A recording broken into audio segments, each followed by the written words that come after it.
देखिए, अभी जो शिक्षा विभाग की चल रही है वो मनमानी की पराकाष्ठा है। अभी ग्रीष्मावकाश जो हुआ ही नहीं, और ये कह रहे हैं कि ग्रीष्मावकाश के बाद विद्यालय जो संचालित होगा 30 जून तक 6 बजे से 12 बजे तक बच्चे के लिए और 1:30 बजे तक शिक्षकों के लिए।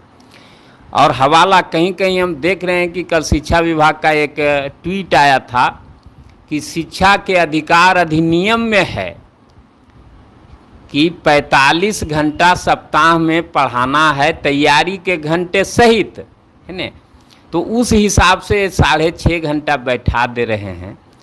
ज्ञानेंद्र जी, आपके चैनल के माध्यम से मैं राज्य की जनता और बिहार सरकार दोनों से ये अपील करना चाहता हूँ कि शिक्षा का अधिकार अधिनियम है, उसको सभी लोग पढ़ें।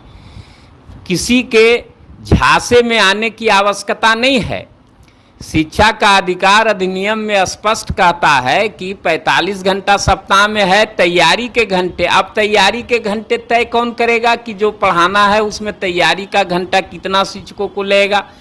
वही शिक्षा के अधिकार अधिनियम में यह है कि 1 to 5 में बच्चे को 800 घंटे और 6 to 8 में 1000 घंटे पढ़ाना है।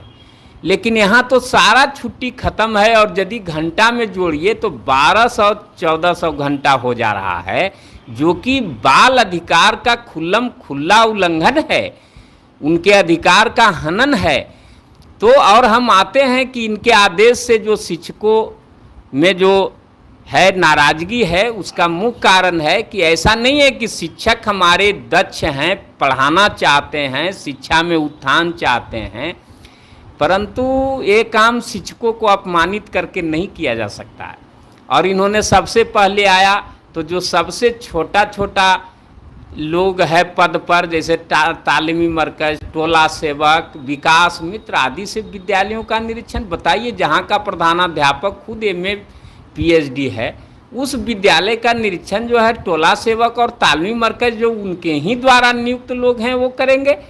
उसके बाद जो है इन्होंने तरह तरह का फरमान जारी किया। कुछ तो ऐसा फरमान है जो अलोकतांत्रिक है, जिस पर हम लोगों ने भारत सरकार के राष्ट्रपति को और माननीय सुप्रीम कोर्ट को भी लिखा है, परंतु अभी तक कार्रवाई नहीं हुई है उस पर, जो है कि मौलिक अधिकार का हनन। भारत के प्रत्येक नागरिक का अधिकार है कि वो संघ संगठन बना सकता है, वो उसकी अभिव्यक्ति की आज़ादी है, ये मौलिक अधिकार है, और उस पर भी प्रतिबंध।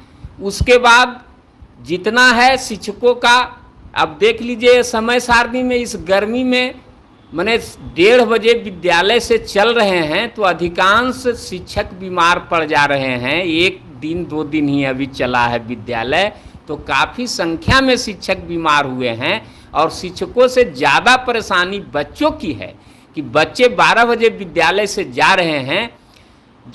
कोई ऐसा भी बच्चा है जिसको 3-3 किलोमीटर जाना होता है, तो 3-3 किलोमीटर जाने में इस गर्मी में बच्चे बेहोश हो जा रहे हैं। इसके सैकड़ों उदाहरण हैं हम लोगों के पास। इससे आजिज होकर बिहार राज्य प्राथमिक शिक्षक संघ ने 24 मई 2024 को काला बिल्ला लगाकर कार्य करने का निर्णय लिया है। और हमारे राज्य वर्ग के तमाम शिक्षक, सभी कोटि के शिक्षक काला बिल्ला लगाकर कार्य करेंगे। और उसके बावजूद यदि सरकार नहीं मानती है तो लोकसभा चुनाव के बाद विद्यालयों में तालाबंदी की भी घोषणा की जा सकती है, जिसके लिए सभी लोग एकजुट हैं। कोई सरकार ये और पदाधिकारी इस भ्रम में न रहे कि 50 संगठन है तो तालाबंदी नहीं होगा। बिल्कुल तालाबंदी होगा। हम लोग सभी लोग संघर्ष में एकजुट हैं और तभी बिहार के शिक्षा का उत्थान हो सकता है जब शिक्षक खुश रहें, संतुष्ट रहें। शिक्षकों को तंग तवा और परेशान करके शिक्षा का उत्थान नहीं हो सकता।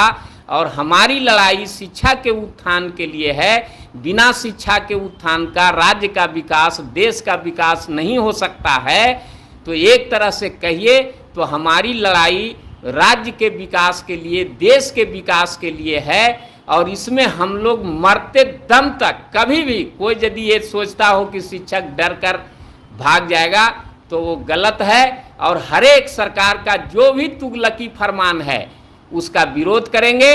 और हम आपके चैनल के माध्यम से शिक्षकों, शिक्षा समिति के लोगों और आम जनता से भी अपील करना चाहता हूं कि जो सुधार के नाम पर एजेंसियों को के द्वारा पूरे राज्य में लूट करवा रहे हैं उसके विरुद्ध भी आप मुखर होइए। और विद्यालय में वास्तव में हम तब मानेंगे कोई भी जो पदाधिकारी हैं कि बहुत कड़क हैं कि जो हमारे विद्यालय 76,000 से घटकर 71,000 पर आ गए और भी 1-2 हज़ार विद्यालय को मर्ज करने का और दूसरे में शिफ्ट करने का जो है सो प्रक्रिया अपना रही है शिक्षा विभाग, तो उसको ख़त्म करे। सभी विद्यालयों को भूमि मिले, भवन मिले और जितने शिक्षक उतना क्लासरूम मिले। यह शिक्षा के अधिकार अधिनियम में है। लेकिन जो पदाधिकारी हैं शिक्षा के अधिकार अधिनियम का ये भाग तो नहीं पढ़े। आप ज्ञानेंद्र जी इधर उधर नहीं, आप पटना शहर में घूम कर देखिए, कई जगह आपको मिल जाएंगे जहां 3 किलोमीटर के रेडियस में कोई मिडिल स्कूल नहीं है।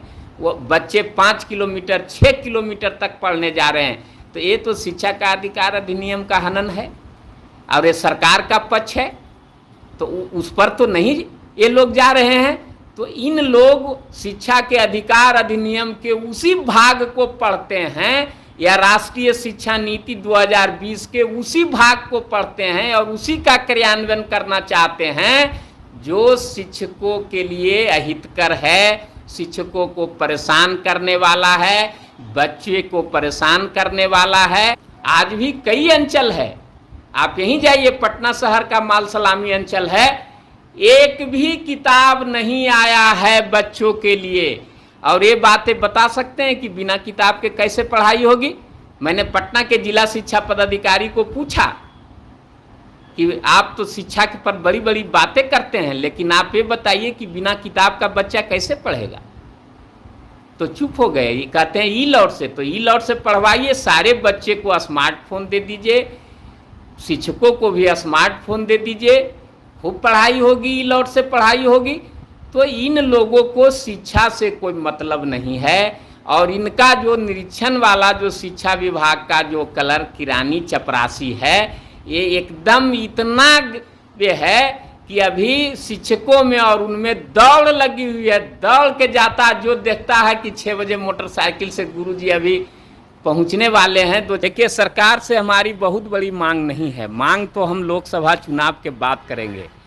लेकिन अभी जो हमारी मांग है वो मांग है कि जितना भी सरकार ने गलत आदेश जारी किया है, चाहे वो न्यून पदाधिकारी से कर्मी से निरीक्षण की बात हो, समय सारणी की बात हो, जो कई त्योहारों में खोल दिया गया हो, ये सब सरकार वापस ले। और जो हमारा 1 महीना ग्रीष्मावकाश में भी जो शिक्षक गए हैं और काम किए हैं, तो उसके बदले अर्जितावकाश मिले और विद्यालयों में पठन पाठन का माहौल बने। इसके लिए शिक्षकों से बातचीत कर जो भी उनकी समस्या है छोटी छोटी उसका हल करे। और लोकसभा चुनाव के बाद हमारी मांग होगी, हमारे जितने भी बीपीएससी से या सक्षमता परीक्षा पास जिनको राज्यकर्मी का दर्जा मिला है, उन शिक्षकों को पुराने शिक्षकों की भांति लेवल 6 लेवल 7 का वेतनमान और पुरानी पेंशन योजना का लाभ सरकार दे। और इसके लिए लोकसभा चुनाव के बाद हम लोग एक आंदोलन करेंगे और बिना मांग माने हुए हम लोग आंदोलन से पीछे नहीं घसकेंगे। इसके लिए चाहे सरकार के पास जो ताकत है, जो बुलडोजर चलाए, लेकिन हम लोग पीछे